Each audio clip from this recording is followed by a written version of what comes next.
ये कहानी है एक जबरदस्त सर्वाइवल थ्रिलर सीरीज की जिसका नाम है बिलियनियर्स बंकर। सोचो जरा, अगर भविष्य में हमारी पूरी धरती एक न्यूक्लियर एक्सप्लोजन से तबाह हो जाए और चारों तरफ टॉक्सिक रेडिएशन फैल जाए जिसमें सांस लेना भी मौत के बराबर हो। इस तबाही में सारे गरीब लोग मर जाते हैं, लेकिन दुनिया के सारे रिच लोग पहले ही अपनी दौलत लगाकर जमीन के नीचे एक अजीब सा अंडरग्राउंड सिटी बना लेते हैं ताकि वो धरती के नाश से बच सकें। सब कुछ पहले जैसा ही था, बस फर्क इतना था कि वो शहर पानी के गहराई के नीचे जमीन के अंदर बना हुआ था। दुनिया के सारे रिच लोग वहां बेफिक्री से रहने लगे। लेकिन सवाल ये है, क्या धरती के नियमों के बाहर जाकर सरवाइव करना इतना आसान था? इंसान को जिंदा रहने के लिए तो हमेशा फूड और वाटर चाहिए होता है। फिर आगे उनके साथ क्या हुआ? क्या वो सब इस अंडरग्राउंड सिटी में जिंदा रह पाए? ये सब जानने के लिए चलिए देखते हैं इस कमाल की सीरीज बिलियनियर्स बंकर और डूबते हैं जमीन के नीचे बसे उस रहस्यमयी शहर की कहानी में। कहानी की शुरुआत होती है मैक्स नाम के एक लड़के से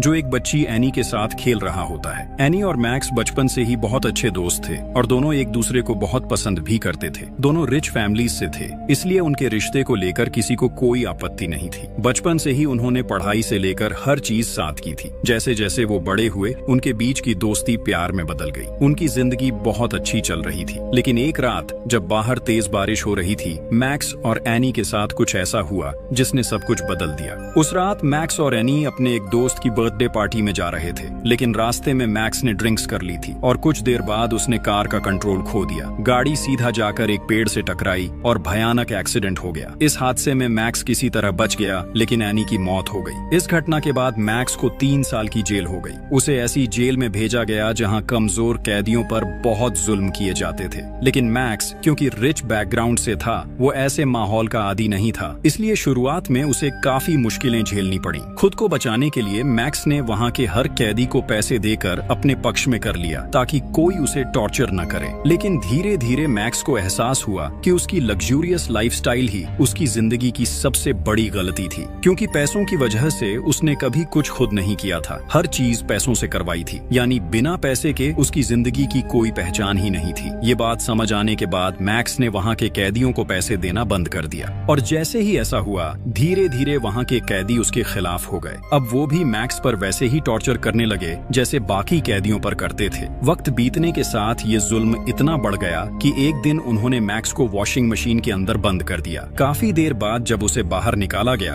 तो मैक्स को लगा कि शायद आज वो मर जाएगा, लेकिन अगले ही पल उसे एहसास हुआ कि इतने टॉर्चर के बाद भी उसे कोई पेन महसूस नहीं हो रहा था। यहाँ रहते रहते जैसे उसके अंदर की सारी फीलिंग्स खत्म हो गई थी। अब उसके शरीर ने दर्द सहना सीख लिया था। ये समझकर मैक्स बहुत खुश हुआ। उसे एहसास हुआ कि अगर उसे सच में रियल लाइफ में सरवाइव करना है तो उसे एक डरे हुए इंसान की तरह नहीं, बल्कि एक सच्चे बहादुर आदमी की तरह जीना होगा। ये सोचते सोचते मैक्स ने खुद को तैयार करना शुरू कर दिया ताकि अब कोई भी कैदी उसकी तरफ हाथ उठाने की हिम्मत न करे। वो हर दिन ट्रेनिंग करने लगा और कुछ ही समय में मैक्स बेहद पावरफुल बन गया। धीरे धीरे मैक्स की फाइटिंग स्किल्स भी काफी बेहतर हो गई। अब वो जेल के अंदर होने वाले फाइटिंग मैचेस में हिस्सा लेने लगा। वक्त के साथ उसकी स्किल्स इतनी शानदार हो गई कि कोई भी उसके सामने लड़ने की हिम्मत नहीं करता था। इसी तरह देखते ही देखते 3 साल बीत गए। अब मैक्स जेल के अंदर बहुत फेमस हो चुका था। सब उसे जेल का सबसे बेहतरीन फाइटर मानते थे और चूंकि अब उसके जेल में आने के 3 साल पूरे हो चुके थे,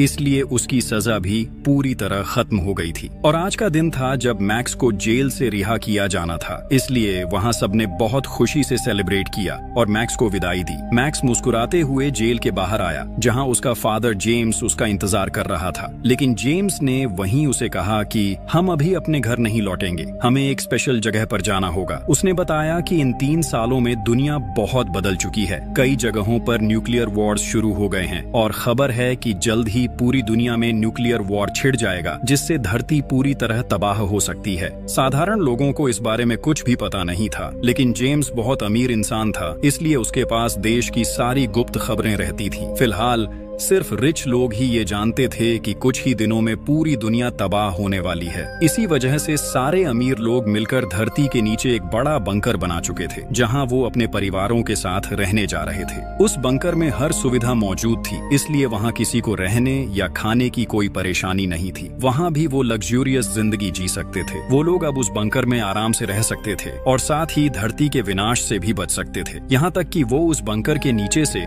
धरती के नाश का पूरा नजारा भी देख सकते थे। जेम्स की ये बातें सुनकर मैक्स यकीन ही नहीं कर पा रहा था कि सिर्फ 3 सालों में दुनिया की हालत इतनी बदल चुकी है। फिर जेम्स ने अपने बेटे मैक्स को लेकर एक सीक्रेट हेलीकॉप्टर से उस गुप्त बंकर की ओर उड़ान भरी जो धरती के नीचे बनाया गया था। कुछ देर बाद जेम्स ने देखा कि वो बंकर सिर्फ जमीन के नीचे ही नहीं बल्कि एक बहुत बड़ी नदी के बिल्कुल नीचे बना हुआ है। वो बंकर नदी की गहराई में बना हुआ था। उसे इतनी गहरी जगह पर बनाने का एक बड़ा कारण था ताकि जब पूरी दुनिया में न्यूक्लियर वॉर शुरू हो तब उसकी तबाही का असर वहां तक न पहुंच सके। इस तरह वहां रहने वाले लोग पूरी तरह सुरक्षित रहेंगे। जेम्स तब मैक्स को एक मॉडर्न एलिवेटर के जरिए पानी के अंदर बहुत गहराई तक ले जा रहा था। वो जगह इतनी गहरी थी कि वहां पहुंचने में काफी समय लग रहा था। आखिरकार जब वो बंकर के पास पहुंचे तो अंदर जाने से पहले मैक्स और जेम्स के पास मौजूद मोबाइल और बाकी इलेक्ट्रॉनिक डिवाइसेस सब ले लिए गए। वो सारे डिवाइसेस वहां की एक खास जगह पर जमा कर लिए गए। इसके बाद उन्हें एक स्पेशल यूनिफॉर्म दी गई और उनके हाथों में एक हेल्थ डिवाइस लगा दी गई। मैक्स ने वहां ज्यादा वक्त बर्बाद नहीं किया और सीधा अपनी माँ और दादी के पास चला गया क्योंकि बहुत दिनों से उसने उन्हें नहीं देखा था। मैक्स की माँ उसे देखकर बहुत इमोशनल हो गई। इसके बाद जेम्स ने मैक्स को पूरा बंकर घुमाकर दिखाया। वहां उनके जैसे कई और रिच फैमिलीज भी रह रही थी। इन्हीं में से एक परिवार था एनी का फैमिली, जिसे देखकर मैक्स हैरान रह गया। मैक्स जब एनी के पिता को देखता है तो वो तुरंत उनके पास जाकर दिल से माफी मांगता है। एनी के पिता उसे धैर्य देते हैं और कहते हैं कि उन्होंने उसे बहुत पहले ही माफ कर दिया था। इसके बाद एनी के पिता मैक्स और उसके परिवार को उसी दिन रात के डिनर पर अपने साथ इनवाइट करते हैं। उस रात दोनों फैमिलीज बहुत दिनों बाद साथ बैठकर डिनर करती हैं और माहौल बेहद खुश होता है। लेकिन वहाँ हम एनी की बहन एना को भी देखते हैं। एना अब तक मैक्स से बहुत नाराज थी क्योंकि उसी की वजह से उसकी बहन एनी की मौत हुई थी। एना उसे बहुत प्यार करती थी, इसलिए वो अपनी आंखों के सामने मैक्स को बिल्कुल बर्दाश्त नहीं कर पा रही थी। उसी समय वहाँ एक महिला केसी आती है जो अपने टीम के साथ मौजूद थी। दरअसल केसी ही इस पूरे बंकर की ओनर थी। सभी रिच लोग उसे पैसे देकर इस बंकर में अपने सीट्स बुक करवा चुके थे। केसी वहाँ मौजूद सब लोगों को अपने टीम मेंबर्स से मिलवाती है और फिर सबकी ओर देखकर कहती है, आप सब वाकई बहुत भाग्यशाली हैं क्योंकि आपको यहाँ रहने का मौका मिला है। अगर आप बहुत अमीर न होते तो इस जगह की बुकिंग करना नामुमकिन था, इसलिए आप सब शायद न्यूक्लियर वॉर में धरती के नाश के समय मर जाते। लेकिन मेरे इस बंकर की वजह से आप सब बच जाएंगे। साथ ही पूरी धरती के खत्म हो जाने के बाद भी आप यहाँ आराम से सरवाइव कर पाएंगे। केसी की इन बातों से वहाँ मौजूद सब लोग सहमत हो जाते हैं। फिर उसी रात दिखाया जाता है कि एना एक जगह एक्सरसाइज कर रही थी। तभी वहाँ मैक्स उसके पास आता है। मैक्स वहीं दिल से माफी मांगता है और कहता है, तुम भरोसा करो एना, तुम लोग एनी को जितना प्यार करते थे मैं भी उसे उतना ही प्यार करता था। हम बचपन से साथ बड़े हुए, बड़े होकर एक दूसरे से प्यार किया, तो क्या मैं कभी जानबूझकर चाहूंगा कि मेरी पसंदीदा इंसान मेरी जिंदगी से चली जाए? उस दिन की सारी घटना एक एक्सीडेंट थी। फिर भी मैं तुमसे दिल से माफी मांग रहा हूँ क्योंकि मेरी वजह से तुमने अपनी बहन को खो दिया। लेकिन क्या तुम मुझे माफ नहीं कर सकती? फिर मैक्स आगे कहता है, मेरे पास तुम्हारी बहन की आखिरी याद है। ये कहते हुए वो एना को एनी का फोन देता है जो एक्सीडेंट के बाद से मैक्स के पास ही था। एना वो फोन लेते हुए कुछ नहीं कहती, बस अपनी बहन को याद करके चुप हो जाती है। एना एनी का फोन लेकर अपने रूम में चली जाती है। वो अपनी बहन का फोन खोलकर चेक करने लगती है जहां एनी और मैक्स के कुछ सुंदर पल के वीडियोस थे। एना वही वीडियोस देख रही होती है। तभी अचानक पूरे बंकर में वाइब्रेशन शुरू हो जाता है। पूरा बंकर जोर से हिलने लगता है और साथ ही इलेक्ट्रिसिटी में भी प्रॉब्लम आने लगती है। सब लोग घबराकर बाहर की ओर दौड़ पड़ते हैं। वो सब समझ जाते हैं कि उनके बंकर की सरफेस के ऊपर बहुत बड़ा एक्सप्लोजन हुआ है। इसी वजह से पूरा बंकर इतनी भयानक तरह से हिल गया था। फौरन एक माइक्रोफोन से सभी को बताया जाता है कि सब लोग ऊपर से नीचे वाले सरफेस पर चले जाएं। वहां जाने पर वो और ज्यादा सुरक्षित रहेंगे। उधर एना अपने परिवार को ढूंढते हुए देखती है कि उसके पिता एक बड़े मलबे के नीचे दबे हुए हैं। लेकिन मैक्स और जेम्स बहुत मेहनत से उसके पिता को वहां से निकाल लेते हैं। किसी तरह सब लोग वहां से निकलकर सीधे नीचे वाले फ्लोर पर पहुंच जाते हैं। वो जगह ही असली सेफ जोन थी। वहां बहुत सारे मॉनिटर्स लगे हुए थे जिनसे बाहर की सिचुएशन के बारे में पता चल सकता था। सबके सेफ जोन में पहुंचने के बाद केसी सबके सामने आती है। वो सबको देखकर कहती है, सबसे पहले परमाणु युद्ध की खबर हमारी एजेंसी ने ही दी थी और हमारी जानकारी पूरी तरह सही निकली है। दुनिया में परमाणु युद्ध शुरू हो चुका है, लेकिन हमारे इस बंकर की वजह से आप सब अभी भी सुरक्षित हैं। केसी इसके बाद वीडियो फुटेज दिखाने लगती है। केसी मॉनिटर्स के जरिए सबको बाहर की स्थिति दिखा रही होती है, कैसे बाहर की दुनिया धीरे धीरे तबाह हो रही है। वहाँ मौजूद सभी लोग लगभग पूरा एक दिन सेफ जोन के अंदर ही गुजार देते हैं। फिर जब हालात कुछ शांत हो जाते हैं, यानी चारों तरफ के एक्सप्लोजन्स रुक जाते हैं, तब केसी अपनी एक स्पेशल टीम को बुलाती है। वो उन्हें स्पेशल सूट पहनाकर बाहर की दुनिया में भेज देती है ताकि वो जाकर देख सकें कि वहाँ की स्थिति अब कैसी है, और जो कुछ भी वो देखेंगे उसे यहाँ सबको दिखाया जा सके। वहाँ फुटेज में दिखता है वाकई में पूरी दुनिया तबाह हो चुकी थी। चारों ओर सिर्फ धूल ही धूल दिख रही थी। परमाणु बम की टॉक्सिक रेडिएशन चारों तरफ फैल चुकी थी। अगर कोई बिना सही प्रोटेक्शन के बाहर जाएगा तो उसकी मौत पक्की है। अब कैमरे में दिखता है लूकस नाम का एक मेंबर। वो अपनी स्पेशल टीम में था। वो एक कार का इंजन चेक कर रहा था। तभी उसने एक लोहे का टुकड़ा देखा। वो उसे हाथ से छू लेता है। फौरन उसके ग्लव्स पिघल जाते हैं और उसका हाथ बुरी तरह जल जाता है। इससे वहाँ का माहौल और भी खतरनाक लगने लगता है। लूकस दर्द से पागलों की तरह इधर उधर भागने लगता है। मतलब रेडिएशन की मात्रा वहाँ इतनी ज्यादा थी कि लोहा तक आग की तरह गर्म हो गया था। लूकस की हालत देखकर बाकी टीम मेंबर्स उसे जल्दी से लेकर बंकर के अंदर आ जाते हैं। अब सब लोग इसी बात को लेकर आपस में चर्चा करने लगते हैं, क्योंकि बाहर की दुनिया में बहुत खतरनाक रेडिएशन फैल चुका है। अब चाहे भी तो कोई बाहर नहीं जा सकता, लेकिन बंकर के अंदर भी क्या जिंदगी भर रहना मुमकिन है? कोई नहीं सोच पा रहा था कि उन्हें वहाँ कितने महीने या शायद कितने साल तक रहना पड़ेगा। सबको अब बंकर के नीचे ही रहना था। ये सोच कर सब बहुत अपसेट थे। उधर केसी, जो यहाँ की ओनर थी, वो अपने लोगों के साथ लूकस की हालत देखने के बहाने बाहर निकलती है, लेकिन असल में वो एक अलग जगह पर पहुंचती है जहां वो और उसकी टीम खुशी से जश्न मना रहे होते हैं। यही कहानी का सबसे बड़ा ट्विस्ट सामने आता है। असल में ये सब कुछ केसी और उसकी टीम का प्लान था। उन्होंने शहर के अमीर लोगों से पैसा ठगने के लिए ये पूरा मास्टर प्लान बनाया था। केसी और उसकी टीम चाहती थी कि वो इन अमीर लोगों को जिंदगी भर के लिए बंकर में बंद रखे, ताकि बाहर की दुनिया में जो उनकी प्रॉपर्टीज हैं उन सब पर वो कब्जा कर सके, क्योंकि बंकर में आने से पहले ही उन्होंने हर एक से कुछ जरूरी पेपर्स पर साइन करवाए थे। केसी ये अच्छी तरह जानती थी कि इतने अमीर लोगों को बेवकूफ बनाना आसान नहीं होगा, इसलिए उसने अपनी पूरी टीम के साथ मिलकर एक जबरदस्त प्लान बनाया। सबसे पहले उन्होंने शहर के अमीर लोगों के बीच एक झूठी खबर फैलाई कि कुछ ही दिनों में दुनिया तबाह होने वाली है। फिर उन्होंने ये बंकर बनाया और उसके अंदर वो वहाँ कई सिमुलेशन सिस्टम्स बना लेते हैं। साथ ही उन्होंने बंकर की सरफेस पर खुद ही बॉम्ब सेट कर रखे थे, ताकि वो उन बॉम्ब्स को ब्लास्ट करवाकर बंकर में दहशत पैदा कर सकें। लेकिन ये विस्फोट ऐसे तरीके से किया गया था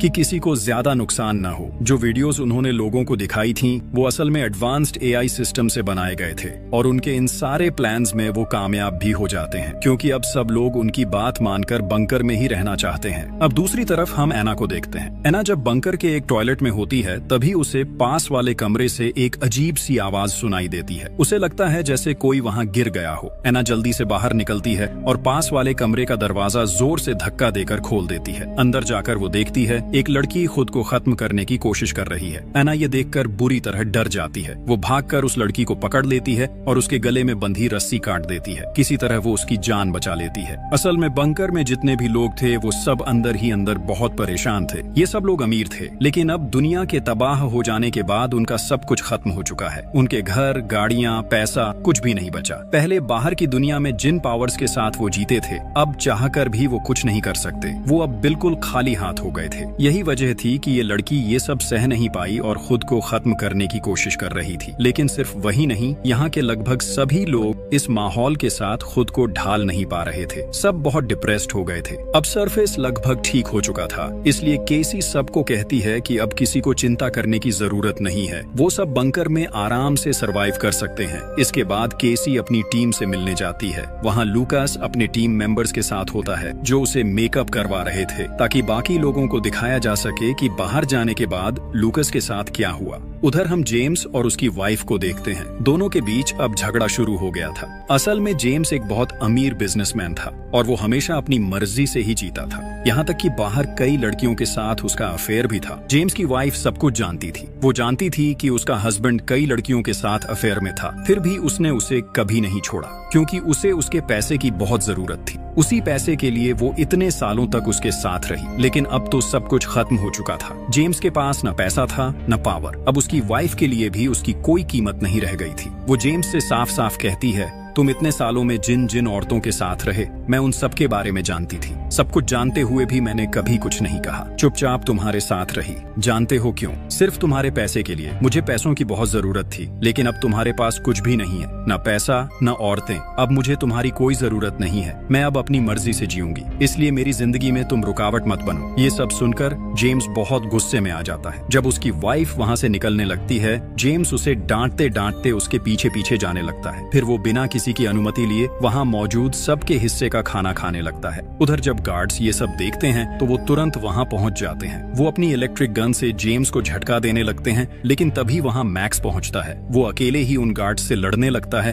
ताकि अपने पिता को बचा सके। तभी सही समय पर केसी वहाँ पहुँच जाती है। वो खुद सामने आकर सबकी प्रॉब्लम सॉल्व कर देती है। दूसरी तरफ हम एना के पेरेंट्स को देखते हैं। यहाँ पता चलता है कि एना के पिता का नाम हावर्ड है। जेम्स और उसकी वाइफ की तरह हावर्ड और उसकी वाइफ के रिश्ते भी ज्यादा अच्छे नहीं थे। दोनों के बीच भी अक्सर झगड़े होते रहते थे। हावर्ड और उसकी वाइफ आपस में झगड़ रहे थे। असल में हावर्ड की वाइफ एक बहुत गरीब परिवार से थी और उम्र में हावर्ड से काफी छोटी थी, लेकिन उसने हावर्ड की दौलत और पावर देखकर उससे शादी कर ली थी। कई साल साथ रहने के बाद भी वो उसे दिल से कभी प्यार नहीं कर पाई। उधर हम मिली नाम की एक लड़की को देखते हैं। उसके पास कुछ गार्ड्स आते हैं। वो मिली से कहते हैं कि उन्हें पता चला है उसका ब्लड ग्रुप AB नेगेटिव है, इसलिए अब उन्हें उसकी बहुत जरूरत है। लूकस बहुत बीमार था। रेडिएशन की वजह से उसका शरीर बुरी तरह जल गया था, इसलिए अब मिली ही उसकी मदद कर सकती थी। असल में केसी के लोग मिली और बाकी सभी को बताते हैं कि रेडिएशन की वजह से लूकस का आधा खून खराब हो चुका है और उसे बचाने के लिए AB नेगेटिव ब्लड की जरूरत है। इसलिए वो मिली समेत 2 और लोगों को लेकर एक जगह पहुंचते हैं। फिर उन्हें लूकस के पास ले जाया जाता है। लूकस को पहले से मेकअप करा के बिल्कुल रेडी किया गया था। यहाँ तक कि उन तीनों को वहाँ लाना भी केसी और उसकी टीम की योजना का हिस्सा था। ये पूरा प्लान इसलिए बनाया गया था ताकि सब लोग अपनी आंखों से लूकस की हालत देख सकें और जाकर बाकी लोगों को ये बात बताए जिससे सब डर जाए और कोई भी बाहर जाने की कोशिश न करे। मिली जब वहाँ लूकस को देखने आती है तो उसे सच में लगता है कि उसकी हालत बहुत खराब है। थोड़ी देर बाद लूकस वहीं मरने का नाटक करता है। सबको बता दिया जाता है कि लूकस मर गया है। लूकस की ऐसी हालत देखकर मिली बहुत इमोशनल हो जाती है। अब धीरे धीरे केसी और उसकी टीम का पूरा प्लान सामने आने लगता है। केसी और उसकी टीम अपने प्लान में काफी हद तक सफल हो चुकी थी। उसकी टीम में जैक नाम का एक लड़का भी था जो असल में केसी का अपना भाई था। जैक बहुत बीमार रहता था, इसलिए केसी हमेशा उसे अपने पास रखती थी। अब केसी अपनी टीम से कहती है, अब समय आ गया है हमारे प्लान के अगले स्टेप पर जाने का। वो सबको बताने लगती है कि उसने हावर्ड के बारे में सारी जानकारी कैसे जुटाई। असल में हावर्ड जिस परिवार में पैदा हुआ था वो पहले से ही बहुत अमीर फैमिली थी। बचपन के बाद धीरे धीरे हावर्ड ने अपने फैमिली बिजनेस की देखभाल शुरू कर दी थी। हावर्ड के पास पैसों की कोई कमी नहीं थी। बहुत कम समय में वो एक सफल बिजनेसमैन बन गया। धीरे धीरे उसने करीब 60 कंपनियों का मालिक बन गया। हर कंपनी से उसे इतना पैसा मिलने लगा कि उसका नाम दुनिया के 10 सबसे अमीर लोगों में शामिल हो गया। केसी अमीर लोगों से बहुत नफरत करती थी। वो बचपन से देखती आई थी कि अमीर लोग गरीबों पर कैसे जुल्म करते हैं। इसीलिए उसने खुद की एक टीम बनाई जिसमें ज्यादातर गरीब घरों के लोग थे, क्योंकि वही लोग उसकी सोच को समझ सकते थे और उसके साथ ईमानदारी से काम कर सकते थे। केसी और उसकी टीम का प्लान साफ था। वो सारे अमीर लोगों को बंकर में बंद रखेंगे और बाहर जो उनकी प्रॉपर्टी और पैसा है वो सब गरीबों में बांट देंगे, ताकि अमीर और गरीब के बीच का फर्क थोड़ा कम हो जाए और गरीब लोगों को अब कभी छोटा महसूस न करना पड़े। केसी को पता था कि अगर वो दुनिया के खत्म होने का प्लान बनाएगी तो अमीर लोग कभी गरीबों के बारे में नहीं सोचेंगे, वो सिर्फ अपने आप को बचाने की कोशिश करेंगे। इसलिए केसी और उसकी टीम ने सबसे पहले हावर्ड को निशाना बनाया। उनका प्लान था कि हावर्ड की सारी प्रॉपर्टी और पैसा गरीब लोगों में बांट दिया जाए। अब उन्हें ये पता लगाना था कि हावर्ड का पैसा कहाँ कहाँ रखा है, तो उन्होंने उसी के हिसाब से अपना काम शुरू कर दिया। केसी सबको बुलाकर कहती है, दुनिया अब पूरी तरह खत्म हो चुकी है। हमारे पास अब बहुत कम खाना और पानी बचा है, लेकिन कल रात जेम्स ने बिना किसी की अनुमति के सबके हिस्से का खाना खुद ही खा लिया। इसलिए अब से सबको थोड़ा थोड़ा खाना मिलेगा, वरना बहुत जल्दी हमारा सारा स्टॉक खत्म हो जाएगा। असल में केसी ये बातें इसलिए कह रही थी ताकि सब लोग सिचुएशन को और ज्यादा सीरियस समझें। वो चाहती थी कि सबको सच में लगे कि दुनिया तबाह हो चुकी है और अब उन्हें अपने खाने पानी को लेकर बहुत सावधानी से जीना होगा। अब वो सबके सामने मैक्स पर चिल्लाने लगती है। वो उसे गालियां देती है क्योंकि मैक्स ने पिछली रात गार्ड्स पर हाथ उठाया था। उसने गार्ड्स को मारकर उनसे एक शॉटगन छीन ली थी जिससे इलेक्ट्रिक शॉक दिया जा सकता था। केसी गुस्से में मैक्स से कहती है वो गन तुरंत वापस कर दो। फिर सीन बदलता है। हम केसी और उसकी टीम को देखते हैं जो सबको कैद करने से पहले प्लान बना रहे थे। उनका प्लान ऐसा बनाया गया था कि जब इन अमीर लोगों को यहाँ लाया जाए तो उनके गायब होने के बाद भी किसी को इस बात का शक न हो। असल में बंकर में बंद करने से पहले केसी और उसकी टीम ने हर व्यक्ति का एक एक AI क्लोन तैयार कर लिया था, वो भी बहुत एडवांस टेक्नोलॉजी से। जब ये लोग बंकर में आए तो उनसे उनके मोबाइल फोन्स और बाकी डिवाइसेस ले लिए गए। असल में वही मोबाइल्स उनका असली हथियार थे क्योंकि उन्हीं फोन्स में सबके सोशल मीडिया अकाउंट्स मौजूद थे। अब केसी की टीम उन्हीं अकाउंट्स को इस्तेमाल करके बाहर की दुनिया में ये दिखा रही थी कि सब लोग अभी भी जिंदा हैं और नॉर्मल लाइफ जी रहे हैं। वो लोग लगातार हर किसी का AI वीडियो बनाते रहे और वो वीडियो रोज सोशल मीडिया पर अपलोड किए जाते थे। लोगों को दिखाने के लिए कहा जाता था कि वो सब वेकेशन पर हैं, कि वो अपने परिवार के साथ अच्छा वक्त बिता रहे हैं। लोगों से कहा गया जब तक हम खुद कांटेक्ट नहीं करते तब तक हमें परेशान मत करो। इस तरह बाहर के लोग उन्हें ढूंढना बंद कर देंगे और जितना ज्यादा ये बात फैलती उतना ही केसी का प्लान सफल होता गया। केसी और उसकी टीम के पास जो मोबाइल फोन्स थे वो सब लगातार एक्टिव रखे गए। उन अकाउंट से रोज नए फेक अपडेट्स और वीडियोस डाल दिए जाते थे। इस तरह बाहर की दुनिया को लगता रहा कि सब नॉर्मल है और केसी का पूरा झांसा कामयाब होता रहा। वो फोन्स हमेशा एक्टिव रखे गए थे। जब भी किसी फोन पर कॉल या मैसेज आता तो उनका AI सिस्टम अपने आप रिप्लाई दे देता था। अगर कोई कॉल करता तो AI सिस्टम उसी व्यक्ति की वॉइस कॉपी कर लेता था और उसकी आवाज में सामने वाले से बात करता था। इसी AI सिस्टम की मदद से केसी अपना पूरा प्लान सफल बना रही थी। आज भी जब सबके फोन्स AI सिस्टम से कनेक्टेड थे तभी हावर्ड के फोन पर स्टैन नाम के एक आदमी का कॉल आता है। स्टैन हावर्ड का बिजनेस पार्टनर था। वो लगभग हर दिन हावर्ड को फोन करता था, लेकिन आज स्टैन हावर्ड पर बहुत गुस्सा था क्योंकि हावर्ड के साथ उसका एक बहुत इंपॉर्टेंट डील चल रहा था। वो वीडियो फुटेज के जरिए हावर्ड से कहता है तुम इतने जिम्मेदार कैसे नहीं हो सकते, तुम जानते हो हमारी ये डील कितनी इंपॉर्टेंट है, तुम तुरंत मुझसे मिलो वरना चाहे तुम पृथ्वी के किसी भी कोने में हो मैं तुम्हें ढूंढ कर निकाल ही लूंगा। स्टैन की ये बातें सुनते ही केसी और उसकी टीम थोड़े चिंतित हो जाते हैं क्योंकि उन्हें समझ नहीं आ रहा था कि इस बार स्टैन को कैसे हैंडल किया जाए। अब हम बंकर के सभी लोगों को देखते हैं। वो सब अंदर से टूट चुके थे क्योंकि किसी की जिंदगी अब ठीक से नहीं चल रही थी। सबको ये बात पता चल चुकी थी कि दुनिया के खत्म हो जाने के बाद उनका सारा धन संपत्ति भी खत्म हो गया है। अब वो सब खाली हाथ हैं। यहाँ हर फैमिली के लोग आपस में झगड़ने लगे थे। उनके रिश्ते धीरे धीरे टूटने लगे थे क्योंकि ज्यादातर रिश्ते सिर्फ पैसे के लिए बने थे। अब हालात इतने बिगड़ चुके थे कि कुछ वाइफ्स अपने हस्बैंड्स को छोड़ रही थीं और कुछ हस्बैंड्स भी अपनी वाइफ्स से दूर जा रहे थे। यहाँ तक कि बच्चे भी अब अपने माँ बाप की कद्र नहीं कर रहे थे। अब हर किसी का असली चेहरा सामने आने लगा था। कई अमीर लोगों को ये एहसास हुआ कि अब तक लोग सिर्फ उनके पैसों के लिए ही उनके साथ थे। उन्हें जो इज्जत और सम्मान मिला वो सब सिर्फ पैसे की वजह से था। असल में उनके पास अपनी कोई सच्ची पहचान नहीं थी। उधर इसी बीच केसी की टीम ने हावर्ड का AI मॉडल तैयार कर लिया था जिसकी मदद से वो स्टैन से सीधे हावर्ड की आवाज में बात करवा सकते थे। यानी अब हावर्ड की जगह AI ही बात करेगा। तो वो लोग अपना सिस्टम चालू करते हैं और स्टैन को वीडियो कॉल करते हैं। फिर हावर्ड का AI मॉडल एक्टिवेट कर दिया जाता है। इसके बाद वो AI मॉडल स्टैन से बात करना शुरू करता है। अब केसी की टीम AI के जरिए स्टैन से बातचीत करती है और उन्हें पता चलता है कि कुछ महीने पहले स्टैन और हावर्ड ने एक पार्टी में बहुत बड़ा प्लान बनाया था। दोनों ने तय किया था कि उनके पास जितना भी ब्लैक मनी है उसे इस्तेमाल करके वो एक बहुत बड़ी कंपनी खोलेंगे और उनका वो प्लान पूरी तरह तैयार भी हो चुका था। लेकिन तभी अचानक हावर्ड गायब हो गया। इसी वजह से स्टैन उसे बार बार फोन कर रहा था। केसी ने हावर्ड के AI मॉडल के जरिए चालाकी से स्टैन से ये भी पता लगा लिया कि जिस ब्लैक मनी की बात वो कर रहे थे वो दरअसल कहाँ रखी है। उन्हें पता चलता है कि वो पैसा हावर्ड के घर के एक सीक्रेट जगह पर छुपा हुआ है जिसे एक पासवर्ड से खोला जा सकता है, लेकिन वो पासवर्ड सिर्फ असली हावर्ड को ही पता है। अब केसी अपनी पूरी टीम के साथ प्लान बनाती है कि किसी भी तरह उन्हें वो पासवर्ड पता लगाना ही होगा। अब उनका प्लान साफ था। वो अपनी बातों में फंसाकर हावर्ड से उसका सीक्रेट पासवर्ड निकलवाएंगे। फिर उसी पासवर्ड का इस्तेमाल करके हावर्ड और स्टैन के सारे ब्लैक मनी पर कब्जा कर लेंगे और उस पैसे को बांटकर गरीब लोगों में दे देंगे। इसके बाद केसी एक जगह अकेली बैठी होती है, थोड़ी उदास। वो अपने बचपन की बातें सोच रही होती है। जब केसी सिर्फ 12 साल की थी, वो अपने भाई जैक के साथ एक स्कूल में पढ़ती थी। उस स्कूल के ज्यादातर बच्चे अमीर घरों के थे, लेकिन जब केसी अपने भाई जैक के साथ वहाँ जाती तो वो अमीर बच्चे हमेशा उन्हें चिढ़ाते थे, उन्हें छोटे लोग कहकर नीचा दिखाते थे।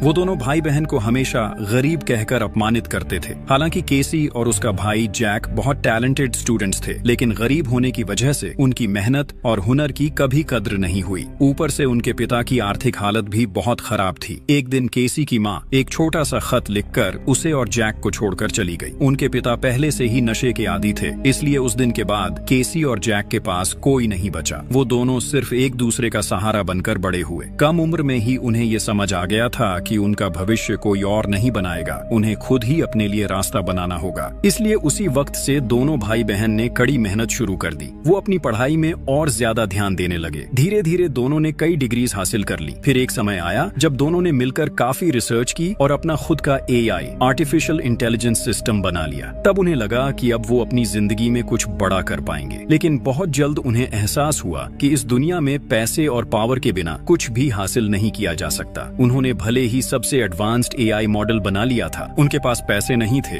इसलिए वो अपने AI को मार्केट में लॉन्च नहीं कर पा रहे थे और न ही लोगों के सामने अपना काम दिखा पा रहे थे। इसलिए उन्होंने कई कंपनियों से फंड मांगा ताकि वो अपने AI को दुनिया के सामने पेश कर सकें। लेकिन उस वक्त किसी ने उनका साथ नहीं दिया। उल्टा सबने उनके काम को मजाक समझा और उन्हें नीचा दिखाया। कुछ कंपनियां जो फंड देने को तैयार हुई, वो भी बिजनेस का ज्यादातर हिस्सा अपने नाम करना चाहती थी। धीरे धीरे केसी की हालत ऐसी हो गई जैसे उसकी पीठ दीवार से लग गई हो। एक वक्त पर उसे एहसास हुआ कि इस दुनिया में पैसे के बिना मेहनत और हुनर की कोई कीमत नहीं होती। केसी को अब ये समझ आ गया था कि अमीर लोग कभी भी उसके जैसे लोगों को ऊपर नहीं आने देंगे। उधर अमीरों के बच्चे कुछ किए बिना ही सिर्फ अपने पैसों की ताकत से बड़ी बड़ी कंपनियों के मालिक बन रहे थे। समाज में जो अमीर थे वो और ज्यादा अमीर होते जा रहे थे और जो गरीब थे उन्हें और नीचे धकेला जा रहा था। इस नाइंसाफी को केसी अब और सह नहीं पा रही थी, इसलिए उसने ठान लिया कि वो समाज के हर गरीब इंसान की मदद करेगी और इसके लिए वो और उसका भाई जैक अपने बनाए हुए AI सिस्टम के जरिए इस प्लान को सफल बनाना चाहते थे। और प्लान के मुताबिक उन्होंने बिल्कुल वैसा ही किया। केसी ने अपने प्लान को सफल बनाने के लिए ऐसे ही लोगों को अपनी टीम में शामिल किया जो उसके और उसके भाई की तरह बहुत टैलेंटेड थे, लेकिन पैसे की कमी की वजह से किसी ने उनके टैलेंट की कद्र नहीं की थी। उनमें से ज्यादातर लोग भी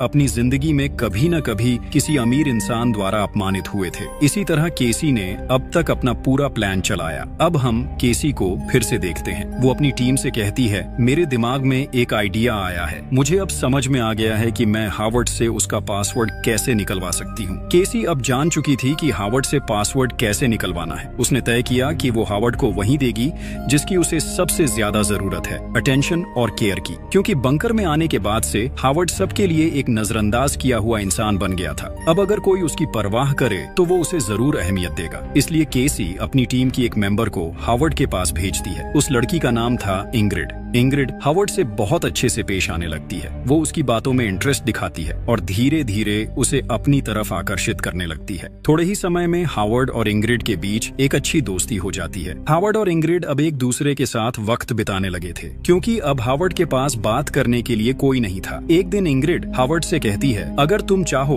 तो हम दोनों एक गेम खेल सकते हैं, इससे हमारा बोरिंग वक्त थोड़ा अच्छा गुजरेगा। हावर्ड उसकी बात मान जाता है। फिर इंग्रिड मुस्कुराते हुए कहती है, चलो हम दोनों एक दूसरे को अपने सीक्रेट्स बताएंगे। बातों बातों में इंग्रिड बताने लगती है कि उसके भी कुछ सीक्रेट लॉकर्स थे जहां उसने अपनी जिंदगी की सबसे कीमती चीजें रखी थी, लेकिन दुनिया के खत्म होने के बाद वो सब शायद नष्ट हो चुके हैं। इंग्रिड उससे पूछती है, तुम्हारे लॉकर के पासवर्ड्स क्या थे? फिर वह बनावट की बातें करके धीरे धीरे अपने लॉकर्स के पासवर्ड्स बताती है। बातों बातों में हावर्ड भी इंग्रिड पर भरोसा कर बैठता है। वो धीरे धीरे अपने सीक्रेट पासवर्ड सब बता देता है और सिर्फ इतना ही नहीं, अब क्योंकि हावर्ड के पास कुछ भी बचा नहीं था। वो इंग्रिड को अपने बैंक और जहाँ जहाँ पैसा रखा था उन सब जगहों के डिटेल्ड पासवर्ड्स भी बता देता है। इसके बाद केसी का पूरा प्लान पूरी तरह कामयाब हो जाता है। अगले दिन केसी और उसकी टीम हावर्ड के एआई कैरेक्टर का इस्तेमाल करके वो फिर से स्टैन को फोन करते हैं। वो स्टैन से कहता है, मैं अभी देश से बहुत दूर हूँ, फिर भी मैं तुम्हें बता रहा हूँ कि हमने अपना ब्लैक मनी कहाँ रखा है। ये रहे उन जगहों के पासवर्ड्स, तुम वहाँ से सारा पैसा निकाल लो और उस पैसे से कोई स्टार्टअप कंपनी शुरू कर दो, क्योंकि मेरे लौटने में बहुत देर हो जाएगी। इसी बीच केसी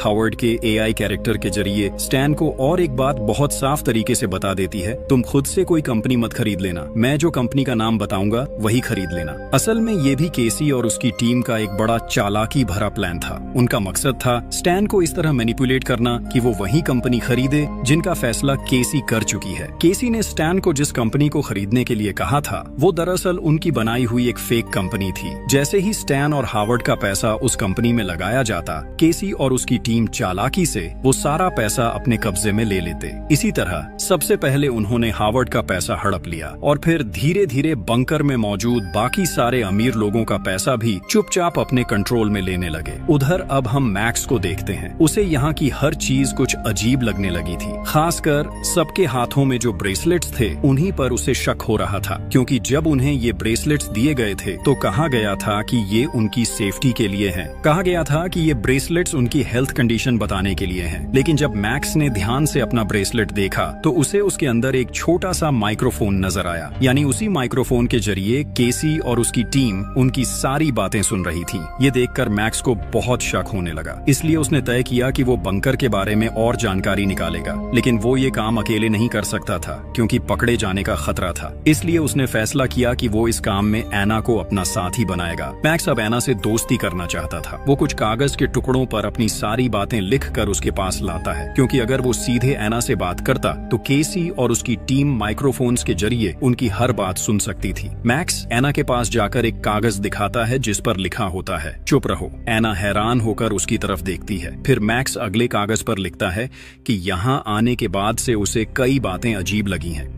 वो ये भी बताता है कि जो ब्रेसलेट उन्हें हेल्थ डिवाइस के नाम पर दिया गया था उसके अंदर असल में एक माइक्रोफोन लगा है। मैक्स एना को बताता है कि उनकी हर बातचीत सुनी जा रही है। फिर वो ये भी कहता है, यहाँ कोई भी ये बात पक्के तौर पर नहीं कह सकता कि सच में दुनिया में परमाणु युद्ध हुआ है या पूरी दुनिया तबाह हो चुकी है। जो कुछ भी हम देख रहे हैं वो सब हमें केसी और उसकी टीम ही दिखा रही है। ऐसा भी तो हो सकता है कि वो हमें धोखा दे रहे हों। मैक्स कहता है कि अगर सच जानना है तो उन्हें बहुत सोच समझकर प्लान बनाना होगा। इसके लिए उसे एना की मदद की जरूरत है। फिर मैक्स एना से कहता है, तुम्हें अब मेरे साथ प्यार का नाटक करना होगा ताकि किसी को हम पर शक न हो। केसी और उसकी टीम को अब लगने लगा कि मैक्स और एना के बीच कुछ चल रहा है। उनकी पूरी टीम दोनों पर नजर रख रही थी, लेकिन वो समझ नहीं पा रहे थे कि ये दोनों आखिर किस बात पर चर्चा कर रहे हैं। उन्हें सिर्फ एक बात पर शक हुआ। कल तक एना मैक्स को देखना भी पसंद नहीं करती थी, क्योंकि उसी की वजह से उसकी प्यारी बहन एनी की मौत हुई थी, और अब अचानक वो दोनों इतने करीब कैसे आ गए। उधर मैक्स एना से कहता है, हमें सबसे पहले इस बंकर के सिस्टम और इलेक्ट्रिसिटी लाइंस को बंद करना होगा।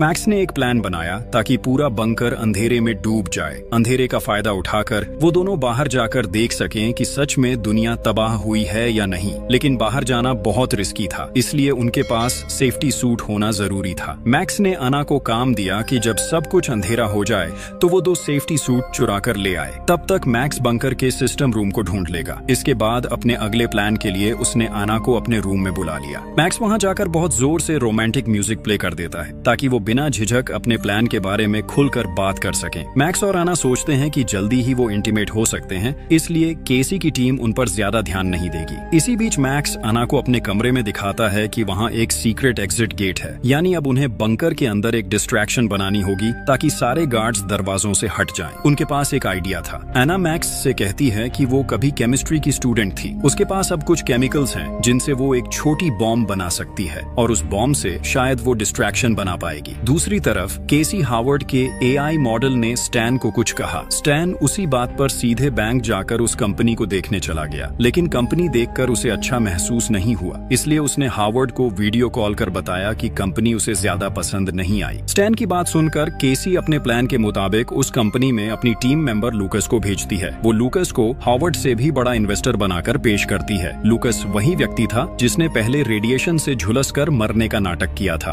अब केसी लूकस से कहती है कि स्टैन के सामने कंपनी की रेट और शेयर्स बढ़ा चढ़ा कर दिखाए, ताकि स्टैन सोचे कि कंपनी की कीमत बहुत ज्यादा है और लालच में आकर उसे खरीदना चाहेगा, क्योंकि बाद में उसे इस कंपनी से बहुत प्रॉफिट मिलने वाला है। अना अपनी प्लान पर काम करने लगती है। दूसरी तरफ मैक्स काफी खोजबीन के बाद बंकर का कंट्रोल रूम ढूंढ लेता है और वहां का सिस्टम बंद कर देता है। इससे तुरंत हावर्ड का एआई मॉडल भी बंद हो जाता है और स्टैन के साथ उसकी वीडियो कॉल भी कट जाती है। अब स्टैन समझ नहीं पा रहा था कि उसे उस कंपनी को खरीदना चाहिए या नहीं। कुछ देर बाद मैक्स और आना अपने प्लान के मुताबिक सारे सिस्टम्स फिर से चालू कर देते हैं, क्योंकि उनका प्लान पूरा हो चुका था। सभी सिस्टम्स के दोबारा एक्टिवेट होते ही केसी हावर्ड के एआई मॉडल के जरिए फिर से स्टैन से संपर्क करती है, क्योंकि तब तक स्टैन कंपनी खरीदे बिना वापस लौट रहा था। अब केसी हावर्ड के एआई मॉडल के जरिए स्टैन से कहती है, तुम मुझ पर पूरा भरोसा कर सकते हो, जल्दी से कंपनी खरीद लो, मैं तो तुम्हारे साथ ही हूँ। हावर्ड की बात सुनकर स्टैन आखिरकार कंपनी खरीदने का फैसला कर लेता है। उधर मैक्स और आना ने अपना बॉम्ब सेट कर लिया था। अब वो दोनों उसके फटने का इंतजार कर रहे थे, क्योंकि बॉम्ब फटते ही गार्ड्स का ध्यान भटक जाएगा और तभी उन्हें बाहर निकलने का मौका मिलेगा। वहाँ आना और मैक्स एक दूसरे के बहुत करीब थे। आना को देखकर मैक्स बहुत इमोशनल हो गया। मैक्स को आना में अपनी गर्लफ्रेंड एनी की झलक दिख रही थी। वो आना से कहता है, जानती हो आना, मैं तुम्हारी बहन एनी को अपनी जिंदगी से भी ज्यादा प्यार करता था और आज भी करता हूँ। शायद चाहकर भी मैं उसे कभी नहीं भूल पाऊँ। जब भी मैं तुम्हें देखता हूँ मुझे एनी की याद आने लगती है। तुम्हारे अंदर मैं उसी को देखता हूँ। तुम पास होती हो तो लगता है जैसे एनी मेरे पास ही है। मैक्स की ये बातें सुनकर आना समझ जाती है कि शायद मैक्स उसे अपने दिल की बात बताना चाहता है। हालांकि एना पहले ही मैक्स को माफ कर चुकी थी, लेकिन फिर भी आना अपने बहन के बॉयफ्रेंड के साथ किसी भी रिलेशनशिप में नहीं जा सकती थी। इसलिए उसने मैक्स को साफ साफ कह दिया कि अगर उसके मन में कुछ और है तो उसे अब भी वहीं खत्म कर दे। उधर केसी और उसकी टीम का ध्यान अब पूरी तरह स्टैन पर था, इसलिए वो मैक्स और आना की तरफ ज्यादा ध्यान नहीं दे रहे थे। अब केसी स्टैन को बैंकॉक में रोकने के लिए अपनी एक और साथी इंग्रिड का इस्तेमाल करती है। इसी इंग्रिड के जरिए उसने हावर्ड से उस कंपनी के सारे कोर्ट डॉक्यूमेंट्स और डिटेल्स हासिल की थी। प्लान के मुताबिक इंग्रिड अब स्टैन से दोस्ती करके उसके करीब आने लगती है। इंग्रिड के माता पिता उसे छोड़कर विदेश जा रहे थे, जो दरअसल उनके प्लान का ही हिस्सा था। जब स्टैन को ये बात पता चलती है तो वो इंग्रिड की खूबसूरती से प्रभावित होकर कहता है कि वो उसका ख्याल रखेगा। स्टैन फिर इंग्रिड के साथ ड्रिंक्स लेकर पार्टी करने लगता है। प्लान के मुताबिक इंग्रिड अब स्टैन के बहुत करीब आ जाती है। वो स्टैन से कहती है कि जिस कंपनी को वो खरीदने जा रहा है वो बहुत अच्छी कंपनी है, इसलिए उसे देर नहीं करनी चाहिए। अगर वो देर करेगा तो कोई और उस कंपनी को खरीद सकता है। स्टैन ये सुनकर और देर नहीं करता और तुरंत पैसे ट्रांसफर करने की तैयारी करने लगता है। स्टैन जैसे ही पैसे भेजने वाला होता है, थोड़ी देर बाद दिखता है कि सारे पैसे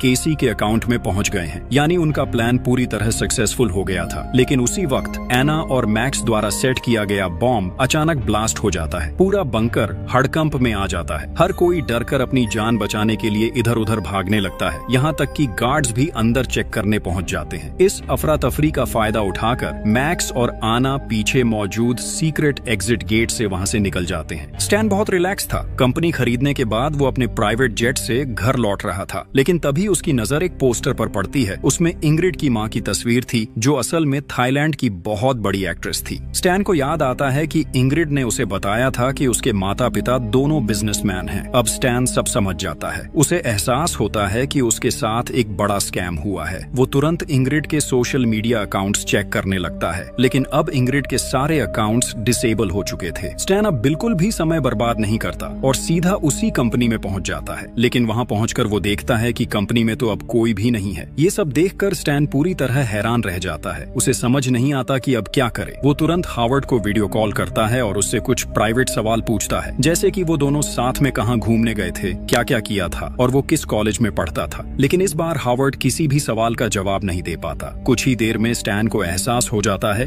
कि जिस हावर्ड पर वो इतने दिन से भरोसा कर रहा था वो असली हावर्ड नहीं है। स्टैन को अब पूरी सच्चाई समझ आ जाती है। जिससे वो इतने दिन बात कर रहा था वो असली हावर्ड नहीं बल्कि उसका एक एआई कैरेक्टर था। उसी एआई का इस्तेमाल करके स्कैमर्स ने उसे पूरी तरह बर्बाद कर दिया था। उधर केसी और उसकी टीम का पहला मिशन पूरी तरह सक्सेसफुल हो चुका था। उन्होंने हावर्ड और उसके दोस्त दोनों के पैसे हड़प लिए थे। अब उनका अगला लक्ष्य था धीरे धीरे बाकी सभी मेंबर्स को भी ऐसे ही ट्रैप में फंसाना। इसलिए वो लोग अपने अगले प्लान की तैयारी करने लगते हैं। वहीं दूसरी तरफ एना और मैक्स तब तक सेफ्टी सूट पहनकर बंकर के मेन डोर तक पहुंच चुके थे। अब वो दोनों आखिरकार जानने वाले थे कि दुनिया सच में ठीक है या सब कुछ खत्म हो चुका है। अब सब कुछ साफ हो चुका था। केसी और उसकी टीम ने उनके साथ बड़ा स्कैम किया था। अब मैक्स और आना को पूरा यकीन था कि वो लोग केसी के खिलाफ कार्रवाई कर पाएंगे और सब अपने नॉर्मल लाइफ में वापस लौट सकेंगे। ये सोचते हुए मैक्स धीरे धीरे बंकर का दरवाजा खोलता है। जैसे ही दरवाजा खुलता है सूरज की शुद्ध रोशनी उसके चेहरे पर पड़ती है। मैक्स हैरानी से बाहर की तरफ देखता रहता है क्योंकि बहुत लंबे समय बाद उसने बाहरी दुनिया की रोशनी देखी थी। और इसी थ्रिलिंग एंडिंग के साथ कहानी यहीं खत्म हो जाती है।